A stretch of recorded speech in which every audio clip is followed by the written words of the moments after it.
নারীদেরকে প্রতিদিন বুদ্ধি খাটিয়ে কিছু না কিছু রান্না করতে হয়।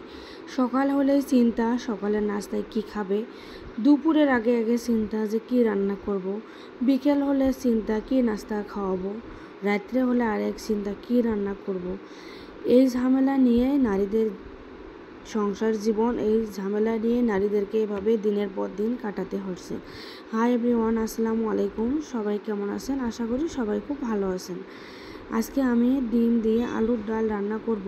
আমাদের রংপুর বিভাগের মানুষের কিন্তু জনপ্রিয় একটু খাবার ডিম দিয়ে আলুর ডাল। এখানে আমি 4টা ডিম ফাটিয়ে নিয়েছি।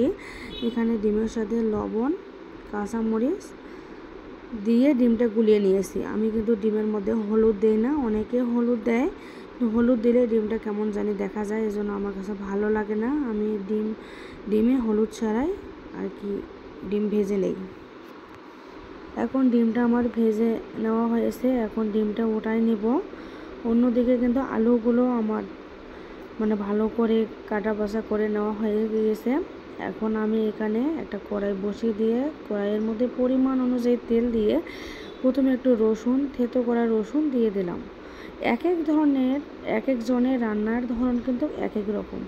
কারো রান্নার সঙ্গে কারো রান্না মিলে যাবে না, তাই কেউ কোনো খারাপ মন্তব্য করিবেন না। এখন দিয়ে দিলাম এখানে আমি দারচিনি, তারপর সাদা এলাচ দিয়ে দেব, গরম মশলা জাতীয় মশলাগুলো আর কি দিয়ে দেব। মাংসর জন্য যে মশলাগুলো দেওয়া হয় ওগুলো দিয়ে দিতে হবে। এখানে আমি বেটে নিয়েছি আবার কাঁচামরিচ, পেঁয়াজ, জিরা বাটা। এখন এখানে হলুদ দিয়ে দিলাম পরিমাণ অনুযায়ী।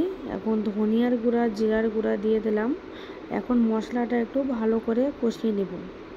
মশলা যত কষাবেন আপনার রান্না কিন্তু খেতে তত বেশি মজা লাগবে। মশলাটা আমার কষানো হয়েছে, এখন আমি আলু দিয়ে দিলাম। আলুটা সিদ্ধ করে নিলে আমার কাছে মনে হয় ওই সিদ্ধ আলু সেলাইতে যতটা কষ্ট, তার চেয়ে এমনি নর্মাল আলু খোসা ছাড়িয়ে এভাবে রান্না করাটাই আমার কাছে বেশি ভালো মনে হয় আর বেশি মজাও লাগে। কারণ একবারে যদি আমি মিহি করে ডাল রান্না করি তাহলে আমার বাচ্চারা খাইতে চাবে না। এই যেমন গোটা গোটা আমি এভাবে আলু রান্না করব, আমার বাচ্চারা ডিম না খেলেও কিন্তু আলু দিয়ে ভাতটা খাইতে পারবে। তাই এক ঢিলে এভাবে 2 পাখি মেরে দিলাম ভাই, না হলে বাচ্চাদের জন্য আবার আলাদা রান্না করতে হবে, অনেক ঝামেলা। আলুটা এখন ডাল ঘুটনির সাহায্যে একটু ঘুটে দিলাম। এখন যে ডিমগুলো ভেজে নিয়েছি ডিম দিয়ে দিলাম। এটা জানি না কোন অঞ্চলের মানুষের কেমন খাবার, কিন্তু আমাদের কুড়িগ্রাম রংপুরের মানুষের এত পরিমাণে মজার খাবার এটি।